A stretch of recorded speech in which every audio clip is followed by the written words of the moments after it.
Assalamualaikum warahmatullahi wabarakatuh. Waalaikumsalam warahmatullahi wabarakatuh. Alhamdulillahirabbil alamin wa bihi nasta'inu ala umuri dunya waddin. Wassalatu wassalamu ala asyrofil anbiya'i wal mursalin sayyidina wa Muhammadin wa ala alihi wa sahbihi wa barik wasallim ajma'in. Kali ini di Ngaji Takawuf NDB kita akan membahas mengenai ini, sabar. Mau sabar. Orang itu kan seringkali kalau misalnya contohnya nih ya, marah. Tidak. Sabar. Nah, sabar itu sebenarnya ini kita perlu luruskan, menahan atau melepaskan atau mengikhlaskan. Silakan. Jadi sabar itu secara sederhana begini. Bilang iya kepada realitas kehidupan. Bilang iya kepada realitas kehidupan. Jadi ketika realitas kehidupan kita hadapi, kita bilang iya, saya terima. Namanya sabar. Beda banget antara sabar dengan ngempet ya.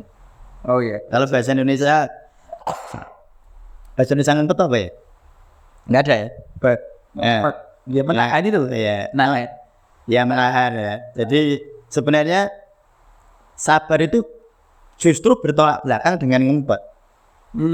Bertolak belakang dengan apa namanya? Ya wis lah. Kompone wae. Ya sudahlah. Jadi ketika orang ngempet atau mungkin istilahnya menahan dengan terpaksa ya menahan ada dengan terpaksanya ini sebenarnya. Kalau menahannya nggak apa-apa. Tapi kalau dia dengan terpaksa artinya kan sebenarnya dia menolak. Misalnya contoh ya, kita ini dihadapkan oleh situasi yang misalnya pas situasi ekonomi susah misalnya ya.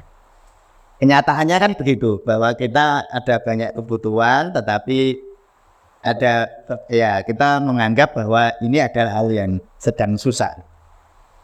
Lalu yang disebut sabar itu menerima keadaan, menerima dengan sukacita, bilang iya terhadap keadaan ini. Jadi bukan kalau ngempet aslinya mau. Jadi kalau orang ngempet atau menahan dengan ketidakridhoan ya, menahan dengan ketidakikhlasan, sebenarnya dia nggak mau, cuma dia terpaksa aja. Jadi sabar itu nggak terpaksa. Nah, itu. Oh iya. Ya, jadi nggak terpaksa. Kalau ada terpaksa berarti nggak sabar. Jadi kalau Mas Jawa ini ada masalah, misalnya ada temennya menghina Mas Jawa. Kamu itu loh, bocah wajah kok ganteng men. Sabar. Nah, langsung Mas Jawa marah tuh bilang ganteng. Nah, menurut Mas Jawa itu aku ini ganteng banget orang ganteng. Mas Jawa kan marah tuh. Iya. Tapi karena Mas Jawa takut kepada yang orang ini, lah Mas Jawa kan aslinya nggak mau dihina, tetapi Mas Jawa terpaksa menerima tadi. Dia karena takut. Terpaksa malah. Nah, berarti Mbak sabar. Oh. Sabar itu nggak ada di terpaksa. Makanya cara ngecek sabar ini caranya ya. Nah, ini tutorial sabar. Tutorial bukan tutorial ngecek sabar. Nah, pas kita merasa sabar. Jadi kalau Mas Jawa pas merasa sabar, cuma perhatikan tubuhnya. Jadi misalnya dihina orang, lalu Mas Jawa tak sabar gini. Nah, yang bilang gitu ya, coba pas bilang aku sabar. Coba perhatikan tubuh. Kalau di tubuh ada rasa nggak nyaman, berarti aku ngempet. Itu terpaksa, berarti nggak sabar. Jadi sabar itu nggak ada keterpaksaan. Sabar itu sukacita. Makanya Allah itu lah ini ya di dalam Asmaul Husna. Di Asmaul Husna yang terakhir ya sabur. Allah itu nyebut dirinya sabar. Mengapa Allah berani? Allah ya jelas berani. Mengapa Allah dengan tegas menyebut dirinya sabar? Coba lihat kehidupan sehari-hari. Allah senantiasa menghidupkan tumbuh-tumbuhan. Setiap hari Allah ini menumbuhkan tanam-tanaman mungkin jumlahnya triliunan, mungkin nggak bisa dihitung. Tiap hari Allah itu nyuruh matahari yang menjaga matahari, menjaga bulan, menjaga bintang-bintang di langit. Betapa banyaknya pekerjaan Allah dan Allah selalu melakukan. Berarti Allah sabar. Orang empet. Kalau Allah nggak sabar lihat kita ini yang banyak maksiat gitu, dilereni matahari, wes nggak usah ono terengnya, nggak usah ada kehidupan lagi, selesaikan aja kehidupan ini. Kalau Allah nggak sabar, tapi karena Allah sabar, Allah setiap hari terus. Nah, hukum alam terus berlaku. Jadi setiap hari, setiap pagi Allah akan menerbitkan matahari dari timur, lalu nanti malam disembunyikan di ufuk barat, paginya ditampakkan lagi terus menerus tanpa henti. Setiap hari Mas Jawa tahu nggak berapa sel tubuh Mas Jawa yang lahir setiap hari? Coba Mas Jawa bisa nggak ngitung? Tidak bisa itu. Ngira-ngira bisa nggak? Coba berapa? Berapa ya? Atau sudah? Ya. Jadi gini Mas Jawa, ini betapa Allah itu sangat sabar ya kepada kita ini. Tubuh kita, ini biar ada saintifiknya ya. Tubuh kita itu terdiri dari setiap 1 kilogram berat badan itu 1 triliun sel. Mas Jawa beratnya berapa? 55. Nah misalnya, berarti Mas Jawa 55 kilo. Berarti dalam tubuh Mas Jawa ada 55 triliun sel. Nah kurang lebih, setiap hari sel kita yang mati itu 2 miliar. Bukan juta mas, miliar ya. Jadi setiap hari 2 miliar sel kita mati, lalu diganti 2 miliar sel baru. Jadi setiap hari itu sel mati ganti baru, sel mati ganti baru, sel mati ganti baru. Setiap hari 2 miliar. Betapa sibuknya Allah. Nah, ya betapa sibuknya Allah. Misalnya kita ngitung sel darah merah gitu. Sel darah merah itu jumlahnya, sel tubuh kita itu sel-sel darah itu jumlahnya triliunan, jumlahnya banyak sekali. Dan setiap misalnya sel darah merah itu dia setiap 3 bulan sekali perlu diganti. Sel darah merah itu. Jadi sel darah merah 3 bulan sekali, sel darah merah yang lama akan layu lalu tergantikan oleh sel yang baru dan itu terbunuh. Artinya Allah begitu sabarnya sama manusia. Bahkan setiap hari proses seperti itu terus berlangsung. Kayak seorang ibu, ini contoh lagi yang lebih mudah kita pahami dalam kehidupan sehari-hari. Ibu gue jane betapa luar biasanya setiap pagi bangun tidur. Terus mungkin masak, terus sholat subuh. Mungkin habis itu masih banyak pekerjaan, masih punya anak kecil. Belum mandiin, belum nyebukin, belum macam-macam. Apalagi anaknya masih sekolah, belum ngantar sekolah, nanti pulang belum masak, belum nyuci, belum ngepel, belum itu. Tapi karena ibu itu sabar ya, melakukan terus setiap hari dengan sukacita. Kalau nggak sabar ya mau. Nah itu seorang ibu, apalagi Allah. Makanya Allah itu nyebut sabur. Allah itu maha sabar. Jadi Mas Jawahir disebut sabar. Jika Mas Bahir setiap hari itu hidupnya itu penuh sukacita. Orang ngempet itu nggak suka cita. Kalau terpaksa atau menahan dengan terpaksa, maka energi Mas Jawahir terkuras habis, terkuras banyak sekali. Maka sebenarnya kalau mau diringkes ya, orang itu kalau nggak sabar, itu ngomong malesan. Jadi Mas Jawahir itu kalau kepengen delok melihat orang ini sabar apa enggak, kalau dia merasa hidupnya berat, berarti dia nggak sabar. Jadi orang sabar itu lincah. Karena kesabaran itu membuat seseorang energinya meningkat. Nah seperti dalam ayat Al-Quran, nanti bisa dicari ya ayatnya. Kurang lebih maknanya begini. Datangkan kepadaku kata Allah 20 orang yang sabar, dia akan mengalahkan 200 orang yang gak sabar. Datangkan kepadaku 100 orang yang sabar, dia akan mengalahkan 1000 orang yang gak sabar. Artinya orang sabar itu mengimprove energi. Energinya terjadi improvement, terjadi pertumbuhan energi. Jadi gua nggak misalnya aku sabar, saya ini hidup ini susah tapi saya itu sabar, saya sabar ke.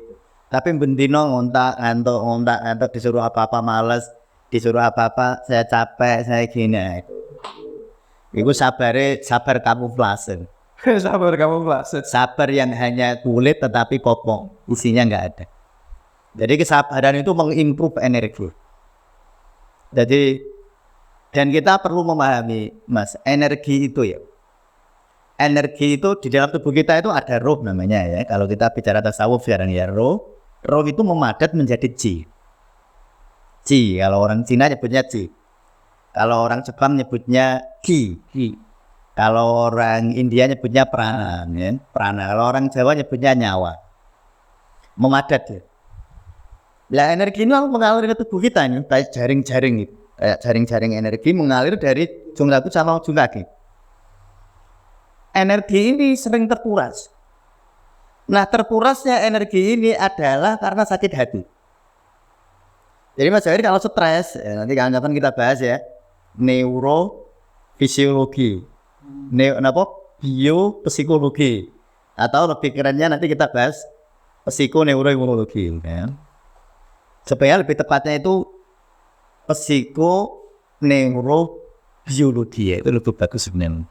Kalau imunologi itu hanya fokus ke sistem imun. Ya.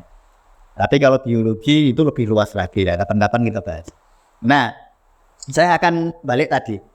Jadi orang itu kalau nggak sabar Mas Jawir, kalau dia itu nggak sabar, gampang sakit hati, gampang dendam, gampang jengkel.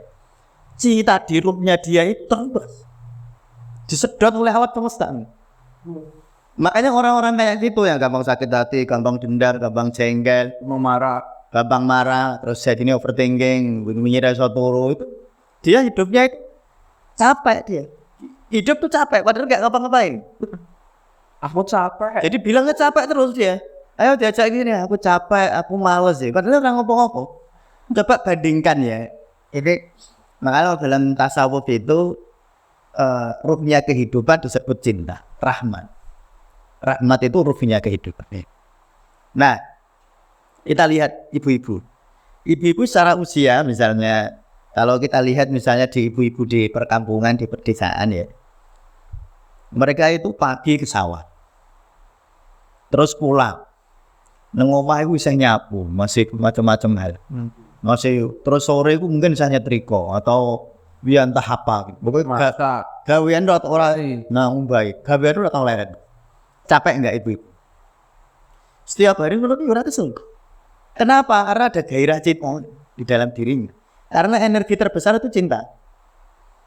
Nah, kelihatan nek pas puasa, Mas. Kalau pas puasa itu lihat orang-orang, wah ototnya gede-gede, tubuhnya buaga. Puasa orang kuat, mau nggak ada cinta kok. Tapi orang-orang sepuh yang sudah renta gitu, yang sudah umur 70 tahun, nek cara kesehatan itu delok ya ketok ya, buluke gampang loro, kakinya gampang sakit, tapi puasa kuat. Yang bedain apa coba? Lah aku tulis secara logika, yang kuat puasa kan harusnya orang yang anak-anak muda yang kuat itu, wong apa? Timbunan energinya banyak sekali kan, ototnya gede-gede. Kan timbunan energinya besar banyak. Harusnya mereka kuat puasa. Tapi mengapa tidak? Loh, tapi nek pas Ramadan itu delok wong sing mangan-mangan ning warung kuwi, Mokel bahasanya. mokel. Itu kan jarang wong tua. Iya, jarang sekali. Cah nong-nong, anak muda, karena memang nggak ada cinta. Makanya ketika cinta tidak ada itu mati. Nah, makanya sabar itu adalah cara memupuk cinta. Pupuknya cinta apa? Ya, pupuknya cinta itu sabar sama subur. Ya, jadi itu pupuknya cinta. Jadi kalau pas kita merasa hidup kita pas seperti yang kita harapkan, kita subur. Kalau pas hidupnya itu tidak seperti yang kita harapkan, kita sabar. Nah, sabar sama subur ini kalau menyatu di dalam darah daging kita, nah itu baru menghadirkan cinta. Nah, ketika cinta hadir, energinya improve. Jadi kalau orang sholat oke.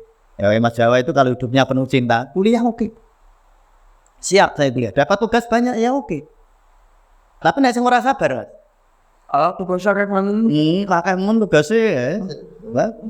Dikasih tugas malas, dikasih suruh berkegiatan dia tidak punya energi gitu. Padahal kita ya diukur tensinya ya normal, diukur gulanya ya normal.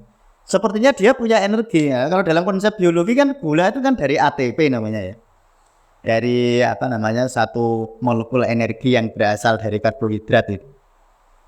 Jadi wong nek kudune wong duwe gulanya normal, kan kudune berenergi kan harusnya. Iya. Tapi mengapa nyatanya tidak? Betapa banyak anak muda yang ketoke gagah Mas, nang omah klimprak, tau enggak klimprak? Oh iya. Iya, enggak Nyantuy. Iya nyantuy. Bahasanya anak saya rebahan. Korban. Udah rebahan ya. Nah itu disuruh apa-apa itu kayak capek terus. Padahal energinya banyak. Wong sebenarnya yang membuat orang itu berkegiatan, kuat berkegiatan, dia punya energi itu bukan hanya soal gula darahnya berapa, bukan soal proteinnya cukup apa enggak, bukan soal mineralnya, vitaminnya cukup apa enggak, bukan soal itu. Tapi itu soal cinta dalam hati. Mana kita melihat betapa banyaknya orang yang sepertinya lemah secara fisik, sepertinya lemah. Atau gampangannya gini, coba lihat nenekmu atau ibumu. Ibumu kan jane misalnya ibunya Wajawair, mungkin kan usianya 40-an, sekian sampai 50-an ya. Itu kudune secara fisik kan kuat sampai ya. Iya, kuat saya. Tapi coba diperhatikan kegiatannya di rumah. Lebih padat sih. Lebih padat ibu kan. Esok nyapu, nyuci, masak, awan apalagi ibu bekerja ya. Awan masih bekerja. Nanti malam ngurus anak apa nih, punya anak cilik kadang-kadang malam tidur ya kurang. Tapi mengapa mereka begitu dinamis hidupnya? Kok iso laroni gitu. Apa sumbernya? Berarti pasti bukan hanya soal karbohidrat tadi. Bukan hanya soal tubuh kekal gitu. Tetapi soal hati. Nah itu salah satu, makanya terus Allah dawuh dulu, datangkan kepadaku 20 orang yang sabar, dia akan mengalahkan 200 orang yang tidak sabar. Jadi kesabaran ini salah satu kunci di dalam tasawuf ya. Makomat yang ada di dalam tasawuf itu banyak yang memasukkan sabar ini sebagai sebuah kondisi yang luar biasa yang harus kita, makanya di dalam Al-Quran watawa saubil haqqi watawa saubis sabr. Jadi wong itu ora iso nasihati wong nek ora sabar. Jadi saya kalau nasihati Mas Jawahir terus ternyata Mas Jawahir dinasihati sekali nggak bisa, terus saya kan patah semangat. Kalau udah ya paling berarti kan nggak sabar saya. Iya. Makanya menasihati itu bil haqqi, menasihati tentang kebenaran, atau menasihati dengan benar, bisa dimaknani begitu. Atau watawa saubis sabr, watawa saubil haqqi watawa saubis sabr. Jadi menasihati tentang kesabaran atau menasihati dengan sabar. Jadi bisa begitu. Saya mau ceritain. Hanya ulama-ulama dulu ya, itu betapa sabarnya pada murid-muridnya. Kalau sekarang kan nyun sewu ya, guru itu kalau punya murid nyun sewu nakal atau menurut gurunya nakal atau banyak membuat masalah, kan kepinginnya kok ndang metu kan. Ndang lulus wae. Pokoke nek iso diluluske paksa. Tapi dulu enggak, karena orang itu, kenapa orang bisa bersabar? Sekarang kuncinya. Mengapa orang bisa bersabar? Orang bersabar ketika dia memahami bahwa yang memegang kolbu kita itu Allah, bukan saya. Jadi yang memegang kolbu anak saya itu Allah. Yang memegang kolbu istri saya Allah. Yang memegang kolbu murid-murid saya Allah. Sehingga kalau saya ngandani so sabar Mas, karena misalnya tak kandani itu kok urung percaya ya ora apa-apa, memang Allah urung berkehendak. Makanya saya bersabar dalam menasihati murid saya, menasihati anak saya, menasihati istri saya sabar. Karena saya mengerti bahwa yang ngulak-malik itu Allah. Coba kalau saya merasain, wah saya kursus ini, parenting. Nah, saya kursus ini. Sudah dari workshop atau seminar atau pelatihan tentang parenting, lalu saya pulang dengan percaya diri ya. Iya, duwe ilmu. Enggak, anakku saya nasihati, pasti dia sudah berubah, langsung berubah. Ternyata kalau dinasihati nggak berubah, kan jengkel. Karena kita sudah merasa bisa dulu. Maka orang itu ketika merasa bisa mengendalikan sesuatu, maka dia akan lebih mudah terguncang ketika sesuatu yang menurut dia bisa dikendalikan nyatanya enggak. Jengkel. Makanya dulu itu kiai-kiai sepuh itu santai. Muridnya nakal ya wis tak tugake ya gitu aja. Ada murid-muridnya nyolong wedhus, ada muridnya nyolong tebu, ada murid-muridnya yang ya tentu dinamika anak muda begitu. Banyak para kiai yang mungkin kalau sekarang ya langsung ditakzir, dihukum, kalau perlu digini. Tapi pendekatan dulu enggak, pendekatan rohani, pendekatannya dengan kesabaran. Sebagai penutup nih, sabari Allah. Kalau kita baca Kimia Sa'adah, saking sabari Allah, saking sayangnya Allah kepada kita, Allah nurunin nabi itu 124.000 nabi yang diturunkan Allah untuk kita. Nah orang sabar orang iso Allah. Misalnya Allah itu orang sabar, ana nabi telu kok umatnya orang percaya, wis menungso dimusnahkan aja lah. Tapi Allah dengan sabarnya itu menurunkan berapa kali itu nabi diturunkan? 124.000 nabi. Makanya kita ini sebagai hambanya Allah ya, yang tentu kita nggak ada apa-apanya lah. Kita ini kan bukan apa-apa sebenarnya.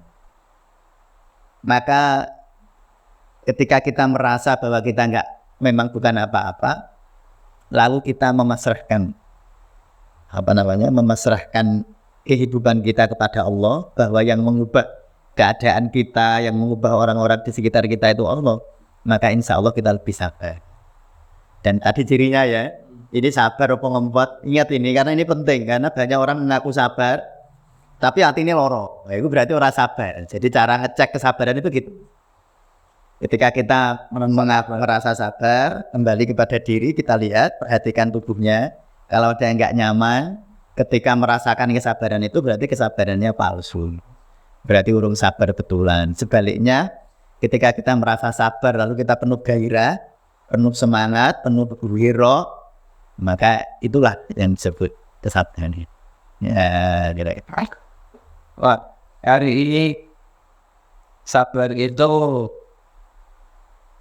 kalau kita rasakan, belum kita sadar, sabar itu yang bagaimana sebenarnya. Nah, tadi beritahu oleh Pak Bos tentang bagaimana menaungi sabar yang ada dalam diri kita. Ya.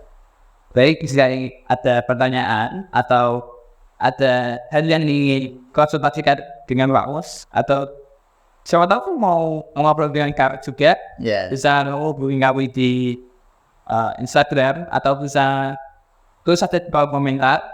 Jangan lupa like jika sudah, share ke siapapun dunia ini. Terima kasih. Wassalamualaikum warahmatullahi wabarakatuh. Waalaikumsalam warahmatullahi wabarakatuh.